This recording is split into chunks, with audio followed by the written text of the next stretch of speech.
Hey guys, welcome and welcome back to my channel. I'm Vanisha. Thank you so much for signing into all kinds of everything. Now, a lot of you have asked me how I edit and shoot my double roll videos, so I thought I'll do a tutorial about that. So, hi guys, what's up? What the hell? I'm Vanisha. I'm the original and she's fake. I'm the original, she's fake. Whatever. Sorry about all that drama, but I'm Indian and it's in my blood. Alrighty, moving on to the 3 important tips. Tip number 1 is lighting, and you need to have a constant stagnant source of light. It is easier when shooting indoors because you will definitely use a ring light.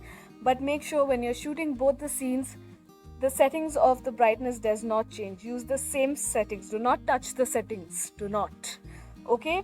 And if you're shooting outdoor like me, well, I cannot control the forces of nature, so it gets a little tough, but there's a way to go around it. There are 2 ways, in fact. First is you lock the brightness of your phone. Sorry.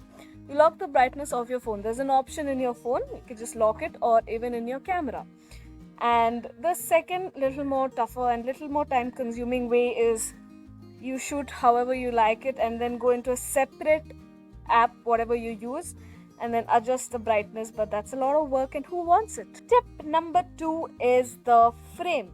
Now, I suffered a lot when I was starting out because what I used to do is shoot one scene, then remove the phone, see whether I'm satisfied with that, then place the phone and shoot the other scene, and no, because I wouldn't keep it in the same frame. So if this tree was here in the first scene, it would be there in the second scene, and it was very hard to edit it. So my advice is, this is how I do it. I finish the first scene, do not shift the phone, go to the second scene and shoot it, then do a rough editing and see what has to be tweaked where, and things like that. That's how I went about it. So do not remove your phone at any cost, or your camera, or whatever equipment you're using to shoot. 3 is make it as real as possible, especially when it's a conversation. If I'm saying hi, how are you, and Vanisha too is saying I'm fine and how are you, and so this Vanisha cannot just be standing and staring. It's weird. So be as natural as possible, as if you're talking to somebody, because you need to anticipate in your mind what the second dialogue or the fourth dialogue will be. So you need to plan your actions accordingly. This comes handy when you're shooting one scene continuously. That's how I do it. Like I kind of write it down what Vanisha too will say, and so it helps me a lot. Okay, with all these tips in mind, let's get straight into the editing. Okay, so I'm going to show you the clips separately. This is clip number 1. Hi! It's too hot, no?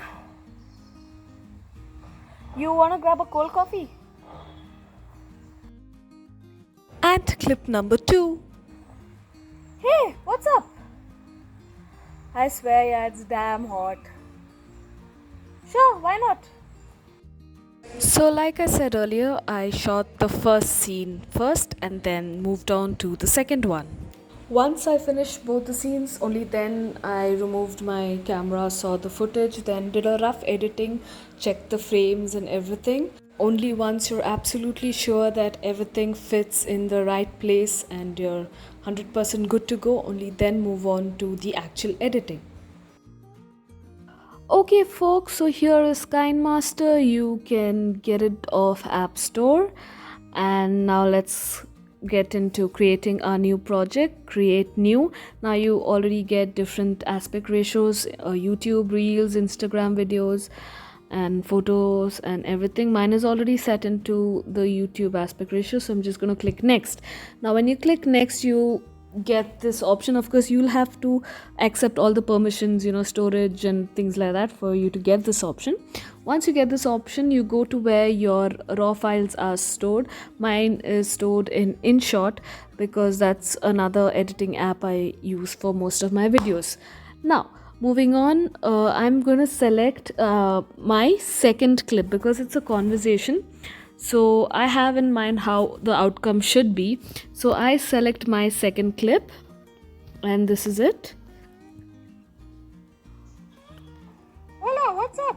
Okay, now here is where Vanisha 2 is going to come and say hi, and then Vanisha 1 is going to say hola, what's up.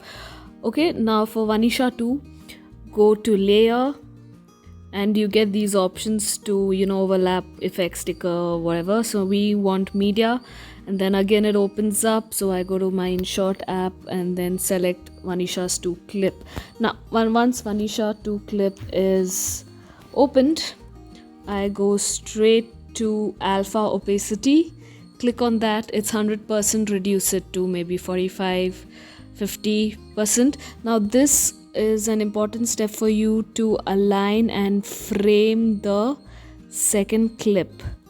Okay, and this is an important step, otherwise it's gonna look very messy.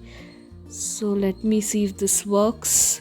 Yeah, it's pretty much aligned. So you can use all the trees, or if you have some door in your background, you can use that as a go mark, so you can align it properly. So once it's aligned, go to 100, click 100. Next, click on the second clip, and now it's time to split the screen. Now since mine is a conversation, I'm talking to someone on my left or on my right, so these are the two options. So that also you must keep in mind when you're shooting your videos. So if you're having a conversation, make sure you shoot the other person as if the other person was conversing with you. So I select my right screen, okay, and this is how it is. Once you do that, click OK. Now let's play it. Hi. Hola, what's up? It's too hot, no? I swear, man, it's just too hot. You wanna grab a cold coffee? Sure, why not? Cool, so that worked.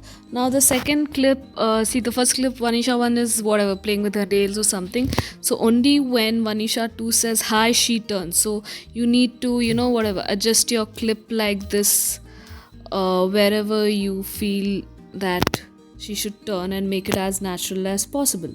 So Hi. Hola, what's up? It's too hot, no? I swear, man, it's just too hot. You wanna grab a cold coffee? Sure, why not? And just like that, the video is ready. After your video is ready, all you've got to do is click this button on the right hand top corner, and then you can save it in whichever quality you want, and just press save, and then it saves. It's pretty easy, it's basic stuff. Of course, it will take some time to get the hang of it, but once you get it, but of course, keep in mind those tips I told you in the beginning. And I think that's it for today's video. I'll see you next week. Also, let me know if you guys want me to do more video editing videos. I also have another one where I'll show you how to remove the background sound. That will come up in the coming weeks. But if you have any more video ideas, let me know, and I'll work on it. But until next time, you be safe, stay happy, and bye bye.